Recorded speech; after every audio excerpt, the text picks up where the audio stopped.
చిన్నప్పుడు చేపట్టుకుని నేనున్నానని ధైర్యం ఇచ్చారు. ఇప్పుడు అదే కూతురు కష్టమని వస్తే అవమానంగా చూస్తున్నారు.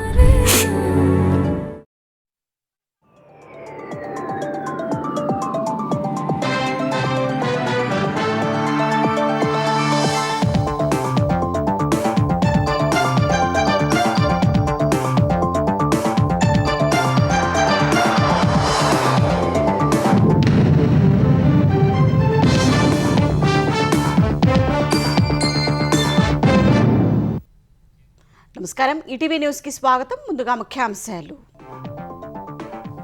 జగన్ హయాంలోని ఇసుక దోపిడీకి భారీగా జరిమానాలు. ఇప్పటికే 3,891 కోట్లకు నోటీసులు. జేపీ, ప్రతిమ, జీసీకేసీ సంస్థలకు బిగుస్తున్న ఉచ్చు. అమరావతి అభివృద్ధికి మహాప్రణాళిక. సిఆర్డీఏ భేటీలో 18 అంశాలకు ఆమోదం. పర్యాటకం, మౌలిక సదుపాయాల కల్పనపై కీలక నిర్ణయాలు. ఓటర్ల సమగ్ర జాబితాపై అప్రమత్తంగా ఉండాలన్న చంద్రబాబు. వైసీపీ కుట్రలను తిప్పికొట్టాలని పిలుపు. సర్పై జూన్ 2న ఎమ్మెల్యేలకు వర్క్షాప్. వివాదాస్పద వ్యాఖ్యల కేసులో బాల్కా సుమన్కు 14 రోజుల రిమాండ్. చెంచల్గూడ జైలుకు తరలించిన పోలీసులు. బీఆర్ఎస్ కార్యకర్తల నిరసన. హైడ్రా తీరుపై తెలంగాణ హైకోర్టు తీవ్ర ఆగ్రహం. కూకట్పల్లిలో కూల్చేసిన నిర్మాణాలను 24 గంటల్లో పునరుద్ధరించాలని ఆదేశాలు. చరిత్రాత్మక నిర్ణయం తీసుకున్న పంజాబ్ సర్కార్. కాంట్రాక్టు ఉద్యోగ వ్యవస్థ రద్దు. 65,000 మందిని క్రమబద్ధీకరించేందుకు కేబినెట్ ఆమోదం. టీఎంసీ ఎంపీ అభిషేక్ బెనర్జీపై దాడిని ఖండించిన మమత. పోలీసుల తీరు, భద్రతా వైఫల్యం పట్ల ఆగ్రహం. ఘటనకు బీజేపీనే కారణమన్న అఖిలేష్.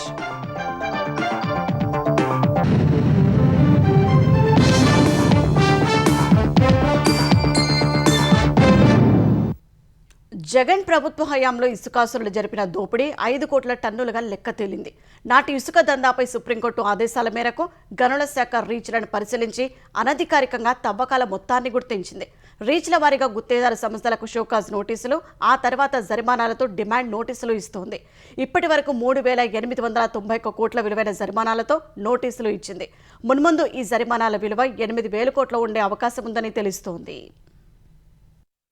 వైసీపీ హయాంలో ఆంధ్రప్రదేశ్లో యథేచ్ఛగా ఇసుక దోపిడీ చేశారు. 2021 మే నుంచి 2023 నవంబర్ వరకు జేపీ సంస్థకు రాష్ట్రమంతటా ఇసుక వ్యాపారం కట్టబెట్టారు. జేపీ ప్రధాన గుత్తేదారుగా, టర్న్కీ ఎంటర్ప్రైజెస్ ఉపగుత్తేదారుగా వ్యవహరించింది. 2023 డిసెంబర్ నుంచి 2024లో జూన్ 4న ఎన్నికల ఫలితాలు వెలువడే వరకు ప్రతిమ ఇన్ఫ్రా, జీసీకేసీ సంస్థలు గుత్తేదారులుగా ఉన్నాయి. మొత్తంగా 3 ఏళ్లలో 456 రీచుల్లో ఇసుక తవ్వకాలకు గనుల శాఖ అనుమతించింది. అన్ని రీచుల్లో పరిమితికి మించి, హద్దులకు బయట, అనుమతులు లేని చోట్ల తవ్వకాలు చేయడం, భారీ యంత్రాల వినియోగం, బిల్లులు లేకుండా ఇసుక తరలింపు, ప్రభుత్వానికి తప్పుడు లెక్కలు చూపడం వంటి అక్రమాలు పెద్ద ఎత్తున జరిగాయి. దీనిపై సుప్రీంకోర్టులో కేసు విచారణ జరుగుతుండగా అక్రమాల గుట్టు తేల్చేందుకు గనుల శాఖ ఏపీ స్పేస్ అప్లికేషన్ సెంటర్ సాయంతో ఉపగ్రహ చిత్రాలు, సాంకేతిక అంశాలు పరిశీలించింది. అక్రమంగా తవ్వి తరలించిన ఇసుకలో జేపీ సంస్థ వాటానే అత్యధికంగా 4,65,00,000 టన్నులు ఉందని తేలింది. ప్రతిమ ఇన్ఫ్రా 17,49,000 టన్నులు, జీసీకేసీ సంస్థ 3,62,000 టన్నులు. కొన్ని రీచుల్లో మొదట్లో జేపీ, తర్వాత ప్రతిమ తవ్వకాలు చేసినందున ఈ రెండూ కలిపి 21,69,000 టన్నులు ఇసుక తవ్వి తరలించినట్లు గుర్తించింది. ఇప్పటి వరకు జేపీ సంస్థకు 305, ప్రతిమకు 91, జీసీకేసీకి 23, జేపీ, ప్రతిమకు సంయుక్తంగా 21 కలిపి మొత్తం 440 షోకాజ్ నోటీసులు గనుల శాఖ జారీ చేసింది. ఏ రీచుల్లో ఎంత మేరకు అక్రమంగా తవ్వకాలు చేశారు, ఎంత ఇసుక తరలించారు, జరిమానా ఎందుకు వేయకూడదు అని అందులో తెలిపింది. నోటీసులకు సరైన వివరణ ఇవ్వకపోతే జరిమానాలతో కూడిన డిమాండ్ నోటీసులు జారీ చేస్తారు. ఇప్పటి వరకు జేపీ సంస్థకు 3,035 కోట్ల 22 లక్షల రూపాయల జరిమానాలతో 51 డిమాండ్ నోటీసులు, ప్రతిమకు 350 కోట్ల 22 లక్షల జరిమానాలతో 5, జీసీకేసీకి 72 కోట్ల 51 లక్షలతో 7, జేపీ, ప్రతిమకు సంయుక్తంగా 433 కోట్ల 94 లక్షల జరిమానాలతో 21 డిమాండ్ నోటీసులు జారీ చేశారు.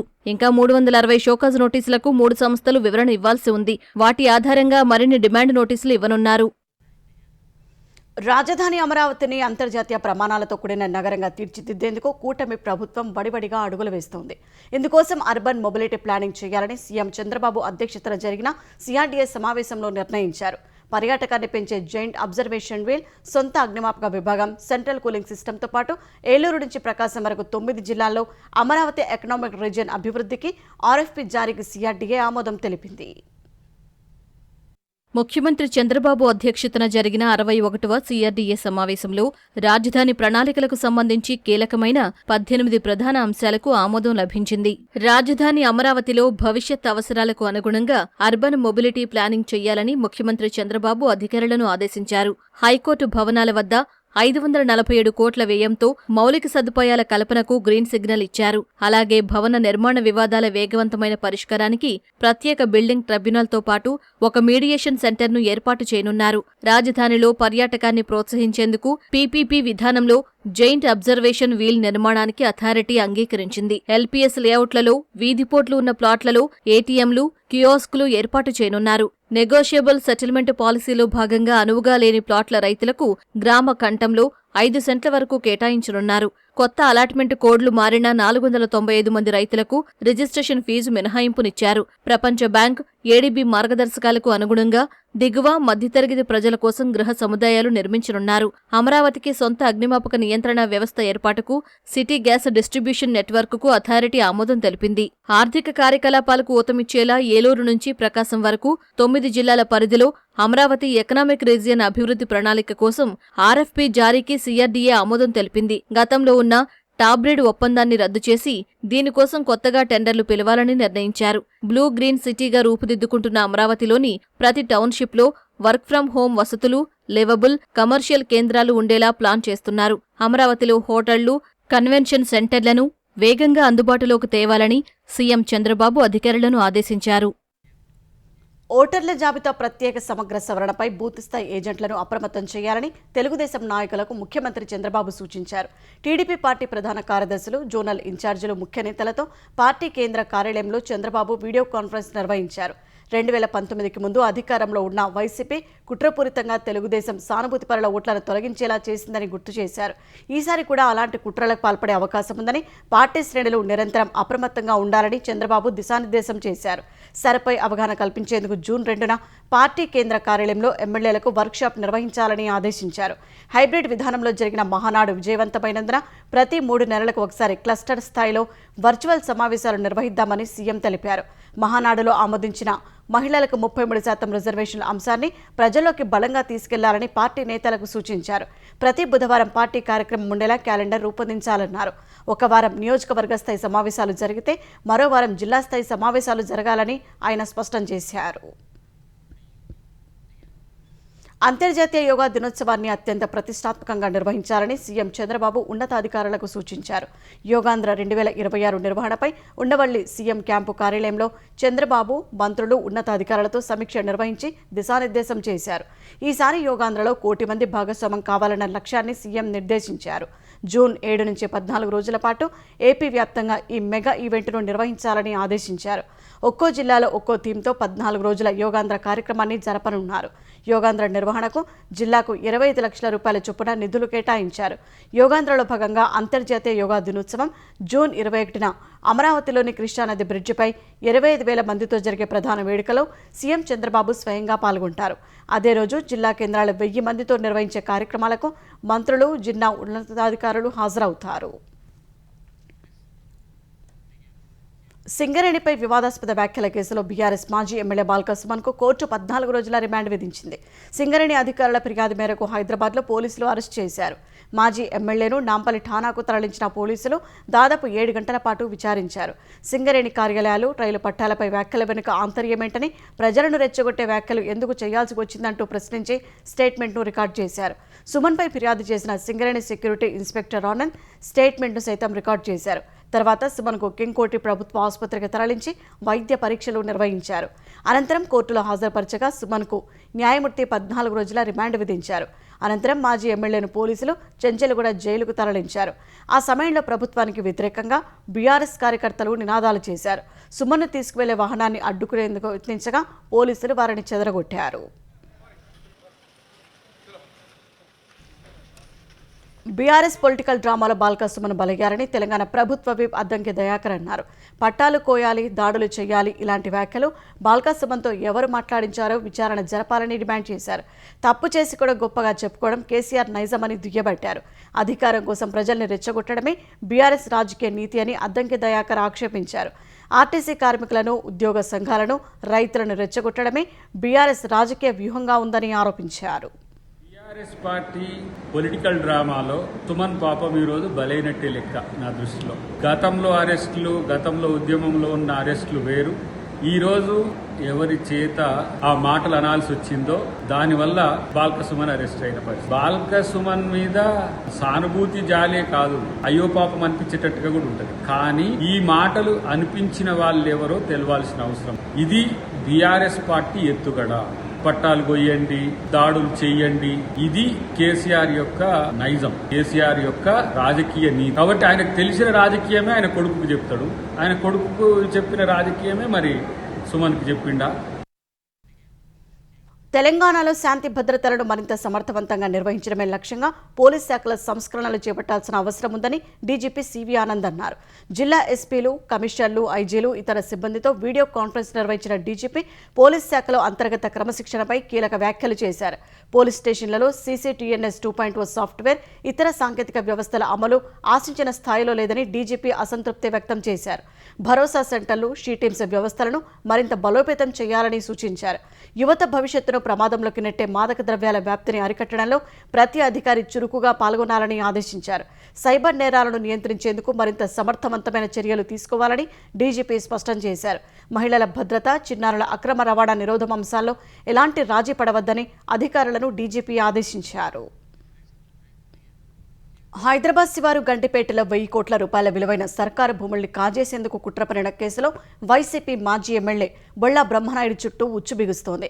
9 ఎకరాల 28 గుంటల సర్కారు భూమిని కొట్టేసేందుకు మాజీ ఎమ్మెల్యే తెర వెనుక మంత్రాంగం నడిపించినట్లు దర్యాప్తులో సైబరాబాద్ పోలీసులు గుర్తించారు. రంగారెడ్డి జిల్లా గండిపేట గ్రామం సర్వే నంబర్ 18లోని ప్రభుత్వ భూమికి సంబంధించి నకిలీ జీవోల తయారీ, ఆ ప్రతులను సామాజిక మాధ్యమాల్లో ప్రచారం చేయడం వెనుక వైసీపీ మాజీ ఎమ్మెల్యే బొల్లా బ్రహ్మనాయుడు పాత్ర ఉన్నట్లు పోలీసులు తేల్చారు. వీటికి తోడు బ్రహ్మనాయుడు ఖాతా నుంచి 1,25,00,000 నగదు బదిలీ అవడం దీనికి మరింత బలం చేకూరుస్తోంది. ఇందుకు సంబంధించి పోలీసులు కీలక సమాచారాన్ని సేకరించారు.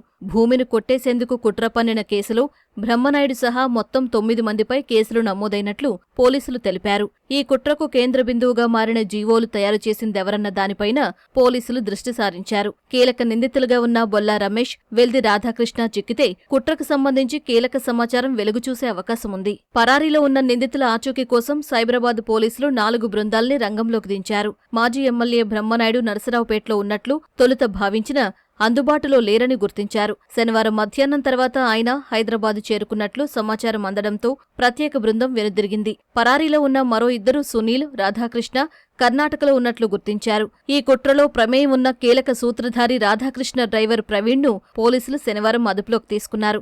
దీంతో మొత్తం అరెస్టుల సంఖ్య 4కు చేరింది. భూమిని కొట్టేసేందుకు బొల్లా బ్రహ్మనాయుడు పథకం రచిస్తే హైదరాబాద్ శివార్లలోని రిచ్మండ్ విల్లాలో నివాసముండే రాధాకృష్ణ ఈ కుట్రను క్షేత్రస్థాయిలో దగ్గరుండి నడిపించారు.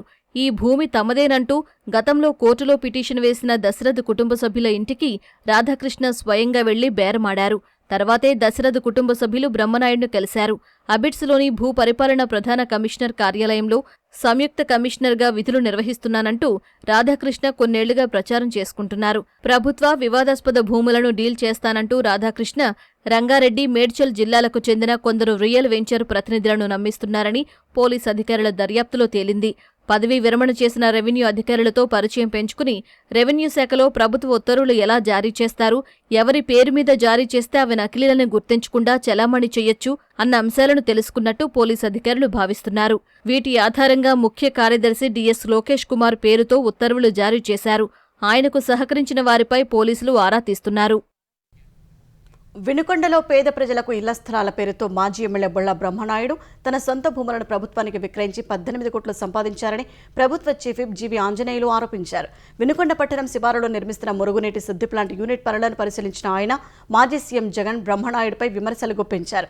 ఏపీలో అవినీతి చాలక పక్క రాష్ట్రాల్లో ప్రభుత్వ భూములను కాజేసేందుకు తప్పుడు జీవులు సృష్టించి భూ కబ్జాలకు పాల్పడటం సిగ్గుచేటన్నారు. నివాసయోగ్యం కాని భూములు ఇచ్చి పేద బడుగు బలహీన వర్గాలకు బొల్ల అన్యాయం చేశారని ఆంజనేయులు దుయ్యబట్టారు. బొల్ల బ్రహ్మనాయుడు జగన్ అవినీతి సామ్రాజ్యంలో ఒక త్రిమంగళం. బొల్ల బ్రహ్మనాయుడు ఈరోజు గతంలో ఇక్కడ వినుకొండలో నరసింహారెడ్డి భూమిని కబ్జా చేశాడు. జోసెఫ్ రెడ్డి ఒక దళితుడు, ఒక దళిత క్రిస్టియన్ని అతి దారుణంగా మోసం చేసి 2 ఎకరాల భూమి ఆక్రమించాడు. ఈ విధంగా ఎన్నో భూ కబ్జాలు చేసినటువంటి బొల్ల బ్రహ్మనాయుడు ఈరోజు ఈ రాష్ట్రం చాలదన్న విధంగా పక్క రాష్ట్రాల్లో తెలంగాణ అట్లాగే కర్ణాటకలో కూడా భూ కబ్జాలు చేస్తూ ఉన్నాడు.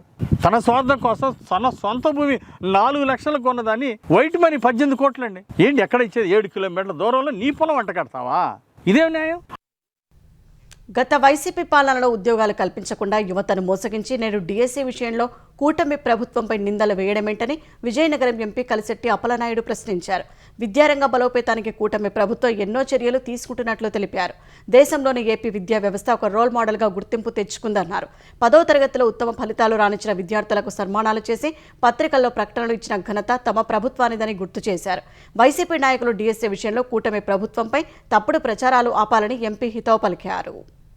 యువతని మోసగించి 5 సంవత్సరాలు ఆయన పరిపాలన ఉండి డిఎస్సి తీయకుండా ఉద్యోగాలు తీయకుండా ప్రజల్ని యువతని ఎట్లయితే మోసం చేశారు. ఈరోజు గౌరవ ముఖ్యమంత్రి ఎన్డీఏ కూటమి ప్రభుత్వం సిద్ధశుద్ధితో ఎడ్యుకేషన్ మినిస్టర్ నారా లోకేష్ గారు ఆధ్వర్యంలో సిద్ధశుద్ధితో డిఎస్సిని తీసి నిరుద్యోగ యువకులకి అవకాశాలు కల్పించిన సందర్భాలు వస్తే దానిని కూడా పక్కదారి పట్టించే విధంగా వారు మాట్లాడుతుంటే చాలా ప్రజలు యువత దీనిని అర్థం చేసుకోవాల్సిన అవసరం ఉందని మీ ద్వారా నేను తెలియజేసుకుంటాను.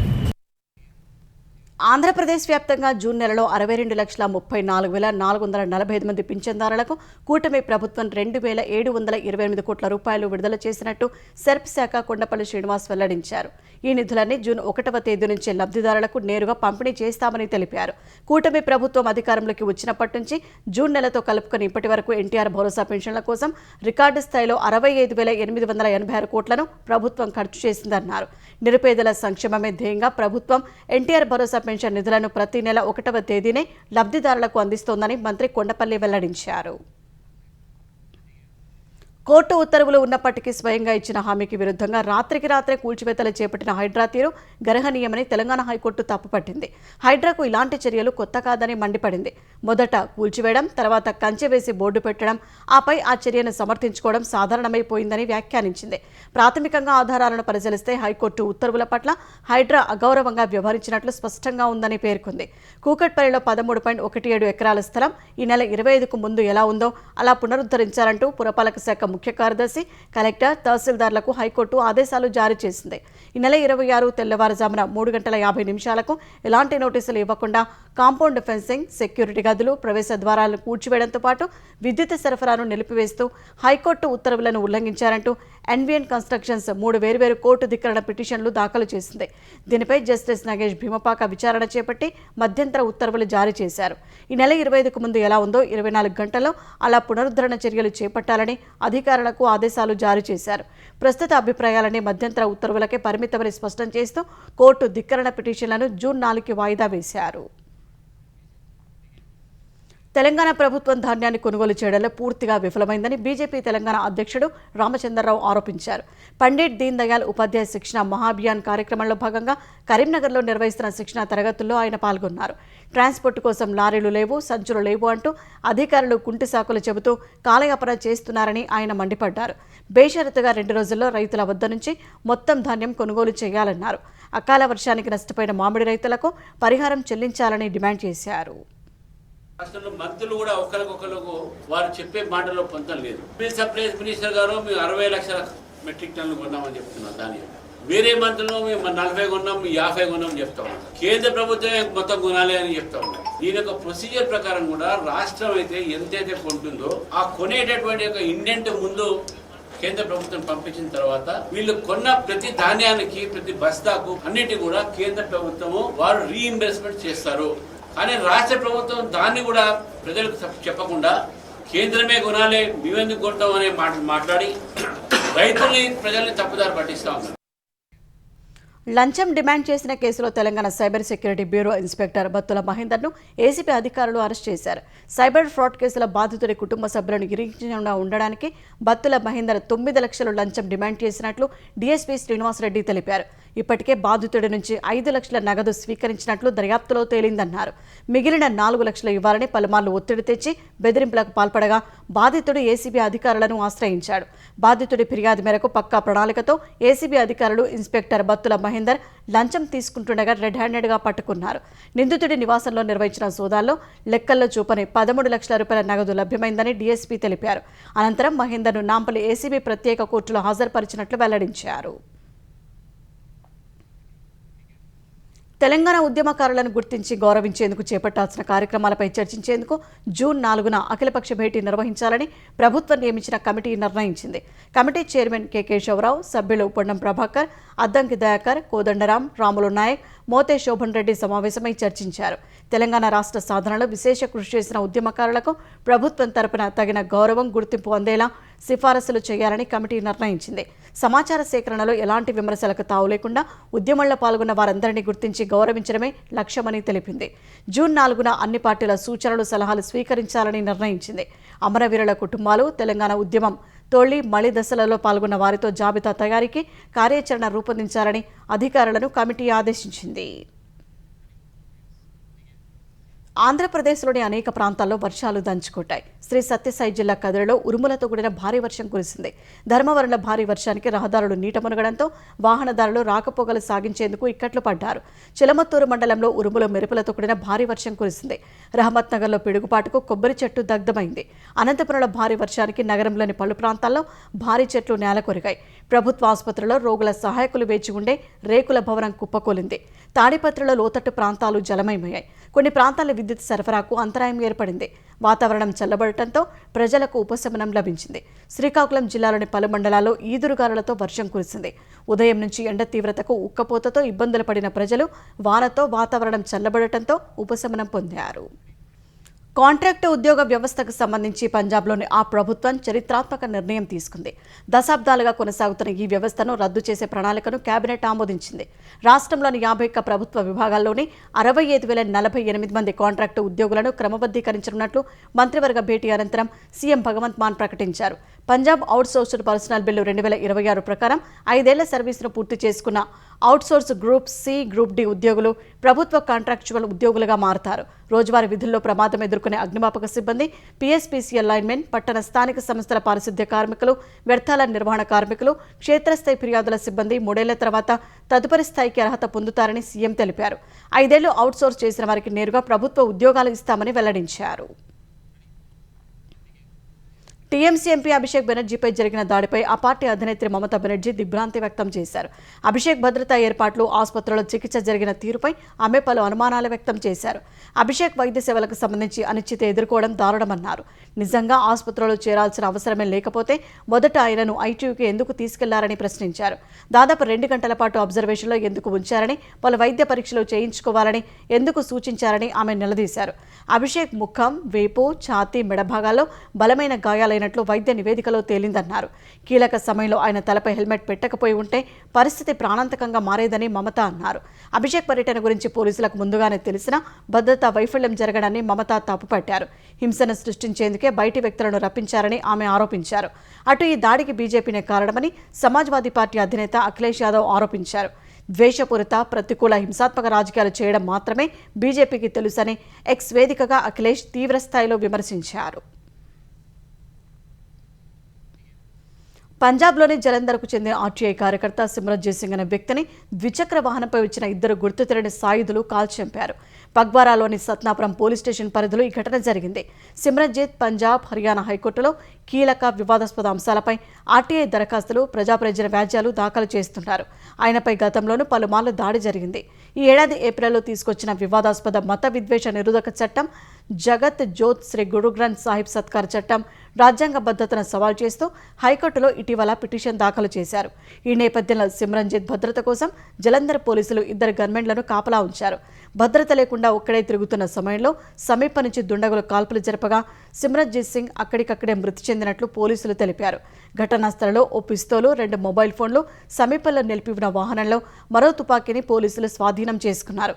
ఈ హత్యకు గల కారణాలు తెలియరాలేదని, దర్యాప్తు కొనసాగుతోందని పోలీసులు వెల్లడించారు.